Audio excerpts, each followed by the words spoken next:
So I'm still getting a lot of questions about this boost fooler here from Riff Raff and how it works and how it installs. So I'm gonna go ahead and connect on the truck real quick so y'all can see. It's super easy to install. All you have to do is remove the old bracket that holds the map sensor on, and it comes with this new bracket. It's just these 3 bolts. The map sensor actually bolts to the back side of the bracket, and the fooler sits right here on top. There's no adjustments. It's already preset to, I think, 21 PSI. So anything over that, it will not show the ECU. And you won't overload your map sensor. So there's only really a few connections on this. You connect your factory wiring harness, the plug back up to the map sensor, and then there is a port that comes off the back of the map sensor that would usually go to the intake spider.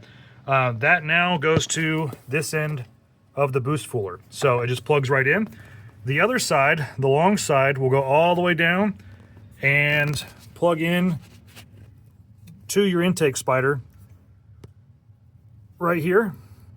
There's 2 ports on there, one for the turbo side and one for the basically what used to be the map sensor. And then this hose will plug right onto that. One thing I will recommend is make sure you put the little clips that hold the hose onto the nipple. This is a boost line. There will be pressure in this hose. So if you don't, it's likely that it will pop off. The new hose that comes with the kit is thicker than the factory hose, but it's the same inside diameter, so it'll still plug into all your devices, but you will probably need to get some new clips, some new hose clamps, and you can pick this one up from your local auto parts store. They've got all different sizes here.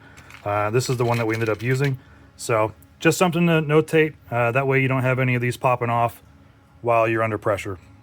I was hoping to get the engine wiring harness put on today, but it is kind of gloomy outside and raining, and I do have to set it out to let it heat up so it's a little bit more manageable to try to finagle through all these cables and hoses and whatnot. So probably won't be today, but we do have both of the painted valve covers on. I did find my oil cap, so that's great. Everything else is pretty much ready to go. The only thing that we'll be doing after we get the engine wiring harness on is testing for boost leaks. And that's as simple as getting one of these boost leak testers. You can get this one on Amazon. They're fairly inexpensive.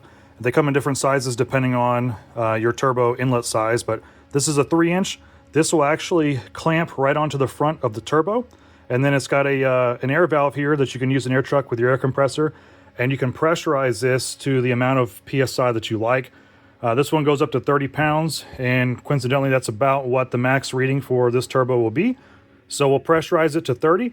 And basically, you let it sit there. And after a couple of minutes to see if any boost or any PSI has leaked. And obviously, if it does, your gauge will go down. And you'll know you have a small leak somewhere.